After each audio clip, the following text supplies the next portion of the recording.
பகுத்தறிவு பகலவன் தந்தை பெரியாரை பற்றி கூறும் பொழுது புரட்சி கவிஞர் பாரதிதாசன் அவர்கள் சொன்ன வரிகள், தொண்டு செய்து பழுத்த பழம் தூய தாடி மார்பில் விழும், மண்டை சுரப்பை உலகு தொழும், மனக்குகையில் சிறுத்தை எழும். பெரியாருடைய மனக்குகையில் எழுந்த சிறுத்தை தான் இந்த திருமாவளவன். ஆனால் எழுச்சி தமிழர் திருமாவளவன் என்ற சிறுத்தையின் மனக்குகையில் எழுந்தது முத்துக்குமார் என்ற கரும் புலி. ஒரு சிறுத்தையின் மனக்குகையில் ஒரு புலி எழுந்திருக்கிறது, அதுதான் முத்துக்குமார் என்ற கரும்புலி. முத்துக்குமார் உள்ளிட்ட அனைத்து தியாகிகளுக்கும் என்னுடைய வீர வணக்கத்தை செலுத்திக் கொள்கிறேன். சாதி ஒழிப்பே தமிழ் தேசியம், அதை பற்றி இங்க ரொம்ப அருமையா வகுப்படுத்தாரு டாக்டர் தாயன்பன் அவர்கள், மருத்துவர் அவர்கள். அவருக்கு நான் இன்னையிலிருந்து மாணவனாக மாறி இருக்கிறேன். ஒரு ஆசிரியருக்கு மாணவனுடைய பணிவான வணக்கம். இல்ல உணர்ச்சிகள் வேறு, அதை சிந்திக்கும் திறன் என்பது வேறு. உங்களுக்கு இருக்கும் உணர்ச்சி எனக்கும் இருக்கிறது, ஆனால் உங்களுக்கு இருக்கும் சிந்தனை திறன் எனக்கு இல்லை. அப்போதான் அந்த உணர்ச்சிகள் சரியானபடி ஷேப் செய்யப்படும்.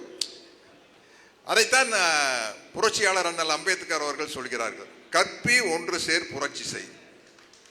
அப்படி உங்களுக்கெல்லாம் கற்பித்துக் கொண்டிருப்பவர் தான் எழுச்சி தமிழர் என்னுடைய அன்பு தம்பி தொல் திருமாவளவன் அவர்கள். ஏன் நான் மருத்துவர் தாயன்பன் அவர்கள் அப்படி சொன்னோம்னா, நான் உட்பட இங்க இருக்கிற பல பேருக்கு படிக்கிற பழக்கம் கொஞ்சம் குறைவா இருக்கும். ஆனா இன்னைக்கு உங்க எல்லாருக்கும் சொல்லிக்கிறேன், இந்த செல்போன் வந்ததுக்கு அப்புறம் கேட்டு நம்ம தெரிஞ்சுக்கலாம். நம்ம பேருந்தில் பயணிக்கும் பொழுது, காரில் பயணிக்கும் பொழுது, ஒரு ஊர்ல இருந்து இன்னொரு ஊருக்கு போகும்போது உடற்பயிற்சிகள் செய்யும் பழக்கம் இருந்தால் கிட்டத்தட்ட அரை மணி நேரம் 1 மணி நேரம் ஒரு ஃபோனில் அந்த உரையை கேட்டு நம்மளுடைய அறிவை, நம்மளுடைய உணர்ச்சியை சீர்திருத்தி கொள்ளலாம். அப்படி நான் நிறைய முறை என்னுடைய அன்பு தம்பி திருமா அவர்களுடைய உரையை நான் கேட்டிருக்கிறேன்.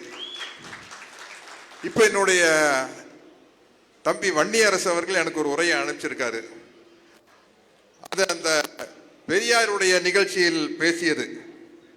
அந்த நிகழ்ச்சியில் தம்பி திருமாவளவன் அவர்கள் கிட்டத்தட்ட 1.25 மணி நேரம் பேசியிருக்காரு. அதனுடைய ஒலி வடிவத்தை எனக்கு தம்பி வன்னியரசு அனுப்பிச்சிருக்காரு. அதை நான் 2 நாளில் கேட்டுருவேன். நான் திருப்பி இப்போவே இங்கிருந்து காரில் இங்கிருந்து என் வீட்டுக்கு போகிறதுக்கு 1/2 மணி நேரம் ஆகும். மாலை உடற்பயிற்சி செய்யல ஒரு 1/2 மணி நேரம். இது எல்லாத்துலேயும் அந்த 1.25 மணி நேரம் பேச்சை கேட்டு என்னுடைய உணர்ச்சியை நான் வடிவமைத்துக் கொள்வேன்.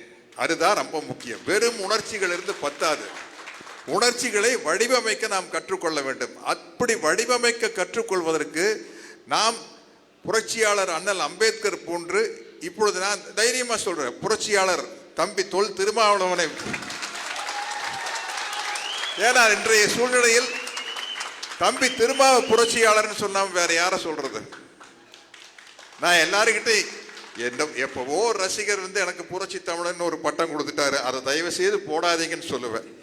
இதெல்லாம் புரட்சினா அப்புறம் தம்பி திருமா பண்ணது என்ன? நான் பெரியார் திடல்ல ஒண்ணு கொடுத்தாங்க, இன முரசு, அதைத்தான் இங்க போட்டிருக்காங்க. அதுக்கு ஓரளவுக்கு நான் தகுதியானவன். இந்த இனத்துக்காக முரசு கொட்டுப்பவன். முரசு கொட்டுறவன் போருக்கு போக மாட்டான். நீங்க நல்லா யோசிச்சு பாருங்க. முரசு கொட்டுறவன் முரசை கொட்டிட்டு ஷூட்டிங் போயிடுவான்.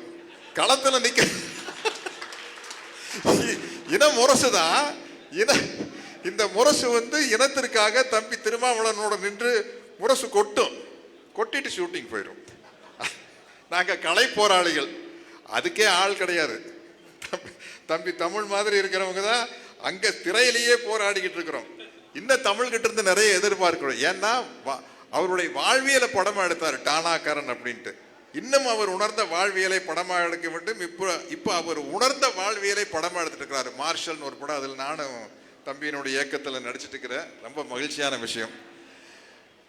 பொதுவாக சராசரி மக்களுக்கு சினிமாவில் ஒரு கதாநாயகர்களை பார்க்கும்போது ஒரு சிலிர்ப்பு ஏற்படும்.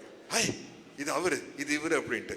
அப்படிப்பட்ட ஒரு சிலிர்ப்பு எனக்கு வேலூர் சிறைக்கு ஒரு முறை போயிருந்த பொழுது, வேறொரு நிகழ்ச்சிக்காக போயிருந்த பொழுது, தம்பி பேரறிவாளனையும் முருகனையும் சாந்தனையும் பார்க்கும்போது ஏற்பட்டது. பேரறிவாளன், முருகன், சாந்தன் மாதிரி. இன்னைக்கு இந்த மேடையில் நம்ம ரவிச்சந்திரன் அப்படிங்கிற மாதிரி அவரை பார்க்கும்போது ஒரு மகிழ்ச்சி ஏற்படுது. ஏன்னா எவ்வளோ பெரிய இப்போ சிறை அப்படிங்கிறத நினச்சி பார்க்கும்போது நம்ம விளையாட்டு போல சொல்லிட்டோம், மருத்துவர் 1.5 வருஷம் சிறையில் இருந்தார் அப்படின்ட்டு. அப்படி தம்பி திருமாவர்கள் எத்தனையோ வருஷம் சிறையில் இருந்திருக்காரு. ரவிச்சந்திரனை பற்றி சொல்லவே வேண்டியதில்லை. அதனால் அந்த உணர்ச்சியை நாங்கள் வேடிக்கை பார்த்தா தெரிஞ்சுக்க முடியுதோடைய உணர்ந்து தெரிஞ்சு கொள்ள முடியாது. நமது இளம் சேகுவாரா அவர்கள் பேசும்போது அதை பற்றி அருமையாக சொன்னார். ஏன்னா இன்னைக்கும் சரி நம்ம தமிழ் தேசியம்னு பேசி எந்த பிரயோஜனம் இல்லை. சாதி ஒழிப்பே தமிழ் தேசியம். அது இல்லாத வரைக்கும் ஆணவ படுகொலை அப்படிங்கிற பேர்ல ஒரு தமிழன் தான் இன்னொரு தமிழனை வெட்டுகிறான். அதற்கு காரணம் சாதிதான். அவன் ஒரு சீனாக்காரனோ ஜப்பான்காரனோ வெட்டல. சாதி என்ற வெறியின் காரணமாக ஒரு தமிழன் தான் இன்னொரு தமிழனை வெட்டுறான். அதனால இந்த சாதி ஒழிப்பே தமிழ் தேசியம், அந்த சாதி ஒழிப்பே தமிழ் தேசியம் என்ற முழக்கத்தை இன்று கரும்புலி முத்துக்குமாரின் நினைவு நாளில் நாம் சபதமாக ஏற்போம். தம்பி திருமாவின் தலைமையில். நன்றி, வணக்கம்.